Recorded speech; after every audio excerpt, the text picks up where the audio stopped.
Jovem Pan News. Como acontece todas as sextas-feiras, a gente abre o nosso jornal para bater um papo sobre política, os acontecimentos políticos da semana, em destaque com ele. Ney Lopes, jornalista, sabe tudo de política, conversa com a gente. Ney, eu vou lhe dar bom dia. Seja bem-vindo mais uma vez. Hoje é sexta para a gente conversar aqui no nosso jornal. Bom dia, Virgínia, bom dia, Antony, bom dia, os ouvintes. A gente vai conversar sobre um mês que passou, termina hoje, e sobre um mês que é de agosto, que é fatídico, né, para a política brasileira. Deus queira que não seja esse ano. Eita, já estou batendo aqui na madeira, viu, Ney? Aqui na mesa, para a gente não ter um daqueles agostos aí que que ficou na história da política nacional. Mas, Ney, a gente agora na madrugada, o Rio Grande do Norte recebeu o atleta olímpico, né? O Ítalo Ferreira. Inclusive, a gente vai ver imagens dele desembarcando. Quem está acompanhando a gente no YouTube, pode ver imagens dele desembarcando no aeroporto de São Gonçalo do Amarante por volta das 2 horas da manhã, sendo recepcionado por alguns dos familiares, uma chegada discreta. Mas eu pergunto a você, essa conquista da medalha para o Brasil, o único ouro que a gente tem agora, Ney, mexe um pouco com a nossa autoestima? Você vem acompanhando a Olimpíada, você gosta do assunto? Sem dúvida, Virgínia, foi uma grande conquista. Deve ser valorizado. Eu, na madrugada que soube da vitória do Ítalo, escrevi um artigo e divulguei na minha rede social. Honra ao mérito, Ítalo. É um rapaz que se fez pela força de vontade, numa terra cheia de dificuldades, mas ele é o exemplo, sobretudo, para as novas gerações. Eu presto homenagem a ele, aos seus pais, sobretudo a sua visão de família. Você vê que o Ítalo, ele tem uma visão sempre voltada para as suas origens. Ele tem até no seu slogan o sentimento religioso do amém, que o ouro vem. Então eu acho que Ítalo Ferreira é um ícone, é um exemplo, é um orgulho para o Rio Grande do Norte, que nós todos não devemos nos cansar de homenageá-lo. Ney, mas você acha que houve algum erro na parte da cobertura, no sentido de, mesmo quando o Ítalo venceu, se falava muito mais em Medina do que nele, inclusive quando ele chegou no país aqui, desembarcou lá em São Paulo ainda, as perguntas, de 10 perguntas, 6 foram sobre Gabriel Medina. E não tem outro detalhe, ainda tentaram misturar a imagem dele com a política, também, né? O posicionando com relação a essa polêmica, essa divisão que o país vive nesse mundo digital aí, querendo associá-lo aí a uma imagem mais bolsonarista e menos de esquerda. Como é que você acompanhou também envolver um atleta no meio de uma discussão como essa? Olha, eu percebi tudo isso, Antony e Virgínia. Não queria falar porque você sabe que, às vezes, nós jornalistas nos poupamos de críticas à mídia a qual nós pertencemos. Eu não sou dessa linha, eu acho que deve haver autocrítica, todas as profissões. É visível a má vontade da mídia brasileira com o Ítalo, desde o começo, levantando dúvidas e que o Medina deveria... Ontem a TV, se não me engano, CNN, entrevistou o Medina quase meia hora, exaltando as qualidades dele. E hoje tentaram misturar a posição dele com política.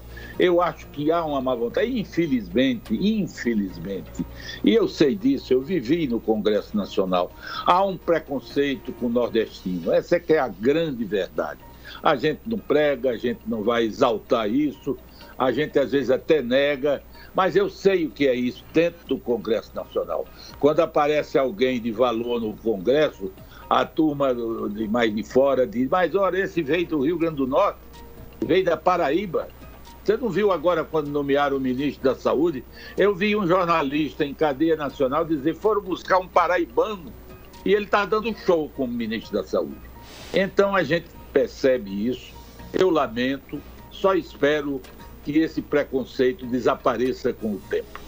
Pois é, Ítalo, saiba que você é ouro, né? E você foi aí, trouxe essa medalha, é ouro. Desse título ninguém tira, né? Não tem imprensa, não tem discriminação. E a menina do skate é nordestina do Maranhão. Também. Eu não estou aqui discriminando, eu queria que tivesse um paulista, um gaúcho, Mas tá aí, são dois nordestinos.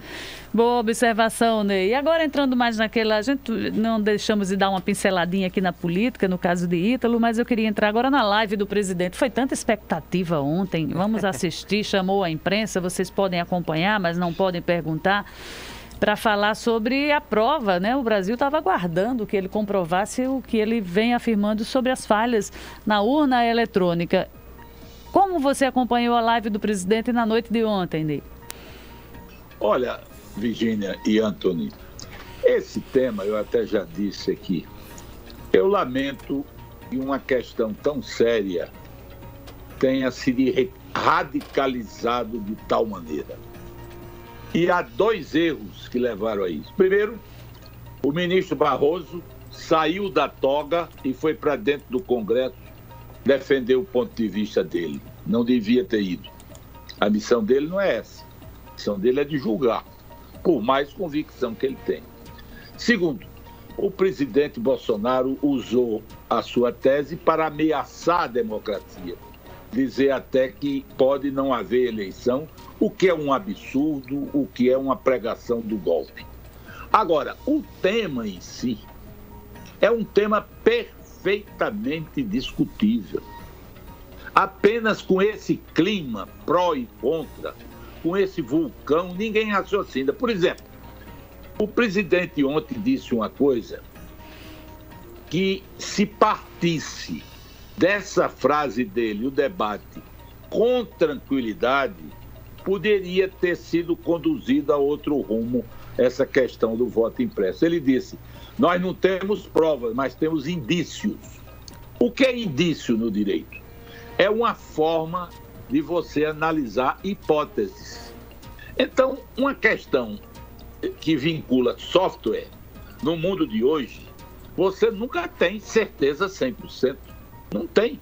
A NASA não tem, o sistema bancário não tem, o Pentágono não tem.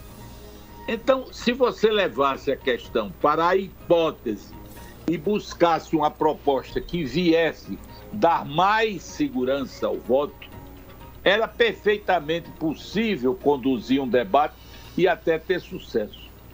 Mas da forma como o presidente fez, inclusive acusando a Justiça Eleitoral, que não tem culpa nenhuma disso, ela aplica um sistema, não há indício, nem presunção nenhuma que a Justiça Eleitoral tenha pactuado com fraude. O que pode ter ocorrido, em hipótese, é alguma falha do software do sistema e que nunca haverá prova material. Nunca, não é possível ter, nem agora, nem depois.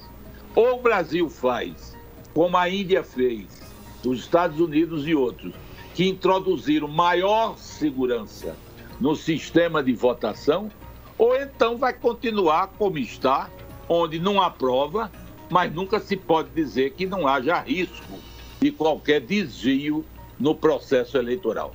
Portanto, o que está faltando nesse debate, ou faltou, nessa altura não pode mais ter, foi bom senso, tranquilidade, de parte a parte, não foi só do presidente. A justiça também radicalizou muito.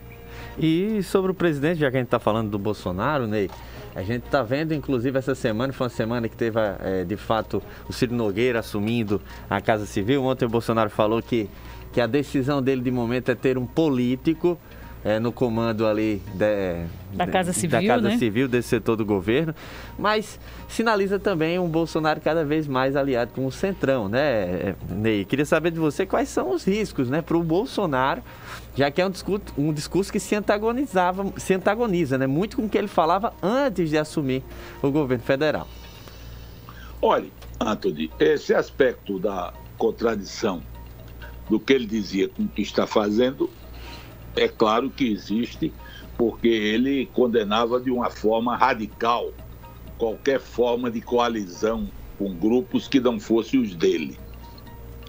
Agora eu lembro do seguinte, Virgínia, em 2015 eu assisti, não era mais deputado, mas assisti a presidente Dilma fazendo coisa parecida.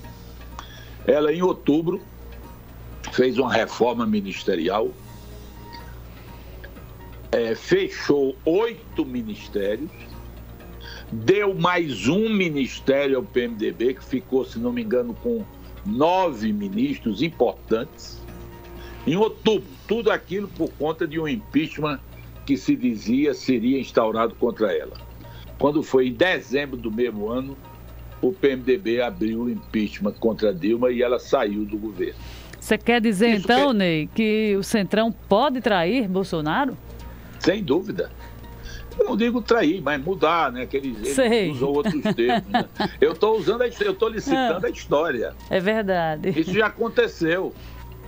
Foi em 2015.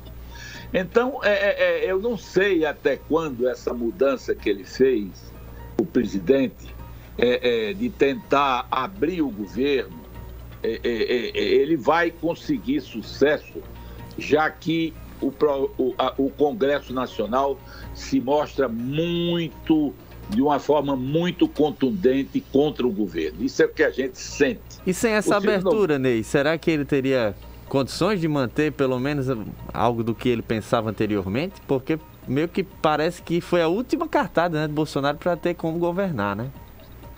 Antônio, você disse muito bem. A mim me parece também o que você disse. Foi a última cartada. Se ele não faz isso, o impeachment já estava instaurado. Você tem visto aí o Arthur Lira. Eu conheço o Arthur Lira. O Arthur Lira vai levando, mas quando de voto impresso ele não está com o presidente. Ele diz que a fidelidade a um governo em crise é muito difícil, E ele vai ter que enfrentar essas dificuldades de agora por diante. Pois é, a semana termina, Ney, também sem a concretização daquele veto ao fundo eleitoral para 2022, aprovado aí na casa dos quase 6 bilhões de reais. O presidente Bolsonaro deu uma marcha ré e disse que não vai vetar integralmente. O fundo eleitoral deve ficar na casa aí dos 4 bilhões de reais. É o valor que o Centrão queria, não é? É mais uma entrega para o Centrão, né? Ele cedeu. Foi a primeira forma de ceder. Foi isso aí. Ele fixou-se em 4 bilhões. E eu acho o seguinte, eu gostaria de fazer uma observação. Olha, o presidente Arthur Lira diz uma coisa que eu acho que, de certa forma, ele tem razão. Na hora que você acaba financiamento privado, democracia é cara. Democracia é coisa para quem tem dinheiro. País que não tenha como financiar a democracia não pode ter democracia, porque corre o risco da corrupção tomar conta. Então, gastar com o fundo eleitoral podia ser menos, mas vamos admitir os 4 bilhões. O grande problema não é nem o volume, é a fiscalização. O mal do Brasil é que esse dinheiro vai para as mãos dos partidos sem controle. Não há controle. Praticamente, a Justiça Eleitoral referenda as prestações descontas dos partidos. Tem candidato, eu tenho nomes, até na família, de candidatos que foram candidatos, nunca pegaram um centavo do fundo eleitoral. Se houvesse uma distribuição justa com os militantes, mas isso fica nas cúpulas, nas jogadas de cúpula. O mal está aí.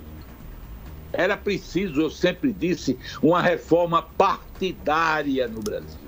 É a mais importante que tem, porque hoje os partidos brasileiros são propriedade privada, são cartórios, eles têm dono, e o mal está aí. Esse dinheiro vai para a mão de quem? Dos proprietários privados das legendas partidárias. Ney, e a coisa ainda pode piorar, porque a gente acompanha num processo de discussão de uma reforma política e eleitoral, uma mudança, inclusive, no processo de fiscalização da aplicação desses recursos, né, que sairia da Justiça Eleitoral e passaria às mãos de uma iniciativa privada para fiscalizar os gastos do dinheiro público nas campanhas eleitorais, né? Ainda pode piorar, né?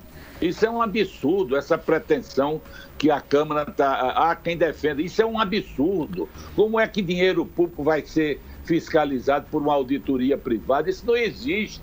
Tem que ser o Tribunal de Contas e com muita rigidez. Não há outra saída, porque senão o risco de ocorrer o que sempre ocorre vai sempre se repetir.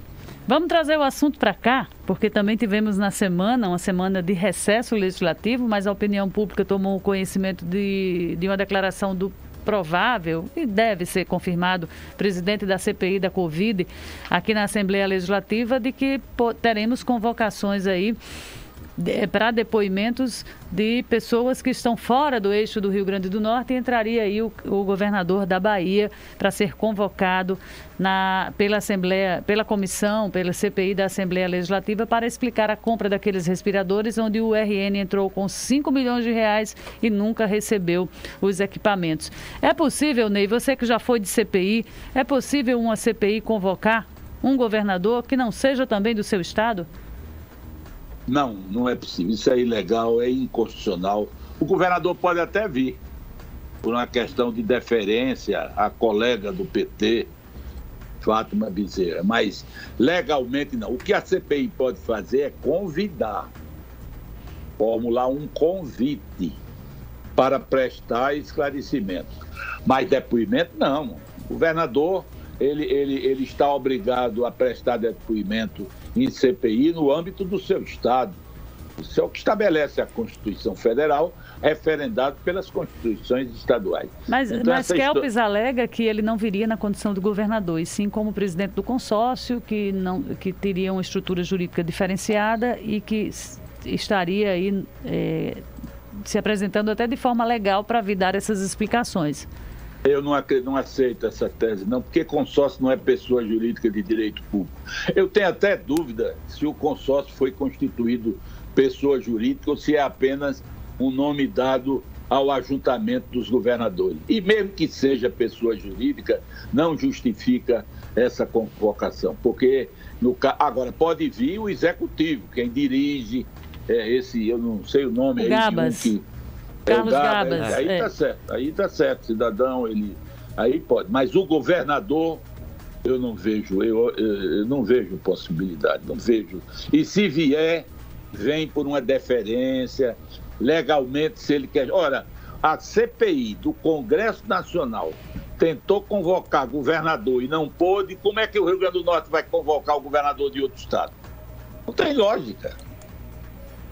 É, de fato, algo a se pensar, né? A gente está aí batendo a porta do início dos trabalhos dessa CPI, mas é uma questão interessante. Tem uma outra questão aqui do Estado, Ney, que eu acho que vale a pena a gente falar também, é a busca por um terceiro nome, né? Uma terceira via.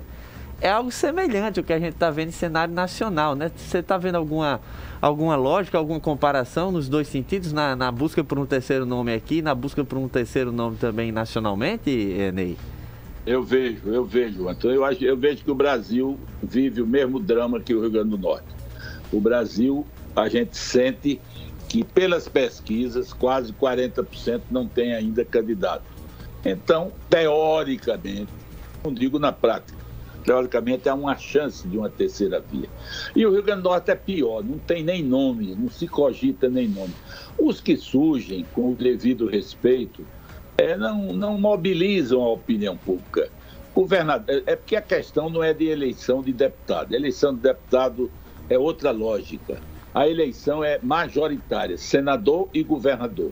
Eleição majoritária exige perfil, exige vocação, exige experiência. E eu acho que o povo brasileiro está tão sofrido pela pandemia e pelos equívocos políticos que vai dar um voto muito diferente em 2022. O voto de 2022 vai ser muito responsável. E isso daí exige candidatos que venham com propostas concretas, porque são essas propostas que irão construir o Rio Grande do Norte após a pandemia. Nós estamos vivendo uma crise, uma catástrofe, e é preciso ver o que é que vai ser feito. Não é só a pessoa achar que porque é rico, porque é isso ou aquilo, tem direito de ser, não. É como a pessoa querer ser da seleção brasileira sem ter preparo físico. Não pode ser. Tem que ter um perfil, tem que ser uma vocação, sobretudo num momento como esse. De forma que eu acho que o Brasil procura uma saída, mas o Rio Grande do Norte procura muito mais, muito mais. Nós temos uma candidata natural, que é a governadora, claro. Ela tem todo o direito, está correndo sozinha, etc. Quando eu me refiro a nome, eu me refiro a quem possa se opor ao governo. Mas, Ney, a semana também termina com uma declaração do prefeito Álvaro Dias admitindo pela primeira vez que o nome dele poderia ser colocado aí na disputa para o governo do estado. Ele disse que não deseja, não quer, mas admite essa colocação do nome dele. Isso dá uma mudança nesse quadro que a gente vinha assistindo aí com outros nomes que estavam surgindo, como, por exemplo, do deputado federal Benes, que coloca o nome dele, Benes Leocádio, como candidato também a governador? Temos esse fato novo ou não? Olha, eu não sei o sentimento do prefeito Álvaro Dias. Tenho muito respeito por ele. Não tenho dúvida que o nome dele seria um nome forte. Agora, eu não digo que ganharia a eleição, não. Qualquer um vai disputar, ninguém se engana. Mas o nome dele era um nome forte, pelo desempenho dele, pelo perfil dele. Agora, ele fazendo a obra que está fazendo aqui no estado, aqui na cidade, com possibilidade de uma administração profícua, eu não sei se seria o melhor caminho ele acreditar que o PSDB, um partido que ele não tem raízes, vai ajudá-lo. O PSDB vai ajudar São Paulo, não vai ajudar o Rio Grande do Norte, a não ser com migalhas. E na hora H, Álvaro pode ficar sozinho, pendurado no pincel. Ele tem valor, tem capacidade para superar, mas trocar o certo pelo duvidoso, eu não faria isso. Eu não tenho nada a ver com a opção dele, mas eu não faria isso. E Ney está falando aí da declaração que foi dada na tribuna do domingo pelo presidente da legenda, né, pelo presidente nacional do PSDB, Bruno Araújo, a respeito aí da possível candidatura de Álvaro, prometendo aí o céu, como dizia Agnello, com todas as estrelas e o mar com todos os peixinhos, né? Mas agora, né, Virginia? Agora. Ok, Ney, a semana terminou, mas vai começar a próxima semana legislativa. Só para a gente fechar o nosso noticiário, qual a sua expectativa da volta do Congresso e da Assembleia, segundo semestre? Olha, eu acho que cada vez mais o tema política, debate político, vai se acender. No Congresso, as questões ligadas, sobretudo, à CPI, que está caminhando para as conclusões, esses debates em torno da parceria de Bolsonaro com o Centrão. Essa história de fusão, por exemplo, Virginia, do PP com o DEM, isso acabou. Não existe mais. Isso desapareceu. E o que está predominando, na verdade, presidencialismo e semipresidencialismo, é um debate também que todos os candidatos disseram que não querem para agora. E realmente não é hora, é deixar para depois. O que a gente vai ver é a pré-preparação da eleição de 2022, predominando no debate da Assembleia Legislativa aqui e do Congresso Nacional. E o Ciro Nogueira dizendo por que veio, né? Eu lembro, por exemplo, uma coisa curiosa que eu me lembrei agora aqui para citar que um amigo meu me disse de Brasília. O presidente, a semana passada, referiu-se assim até de uma forma crítica ao general Ramos, dizendo que ele não tinha habilidade política como chefe da Casa Civil. Então, o que eu soube é que a origem dessa expressão do presidente foi a queixa que um grande líder do PP fez a Bolsonaro, dizendo que certa vez ligou para o general Ramos, e quando o general Ramos atendeu, ele disse que 1 para cargos, 2 para verbas, 3, pode falar, meu amigo. Aí o interlocutor bateu o telefone e achou um desrespeito. Agora, será que o general Ramos estava falando errado? Pois a verdade é só tem esses 3 assuntos, né? Não tem outro. Será, né, Virginia? Só tem uma coisa antes da gente chamar a Virginia, não, a enquete. Ney, dia do agricultor ou dia do caçador? Que isso movimentou a internet ontem, não foi? Que publicação, a publicação com a arma. Olha, uma homenagem do governo, do governo ao dia do agricultor. Foi muito infeliz, tiraram, mas não cabia aquilo. A imagem foi aquela que a Confederação Nacional da Agricultura fez, do agricultor junto às crianças, combater de máscara, Aquilo foi uma imagem muito infeliz, não tem sentido. É a tal coisa, né? Há mudança, tudo, mas o governo cria situações contra ele próprio. Isso é que a gente sente. Ney Lopes, muito obrigada por sua participação no Jornal da Manhã. Só aqui a gente fica conhecendo os bastidores também, as conversas, né, que Ney traz pra gente e deixa os nossos ouvintes bem informados nesse finzinho de semana e início do nosso jornal. Obrigada, Ney. Bom final de semana para você. Para você também, para Anthony e para todos os ouvintes. Bom final de semana.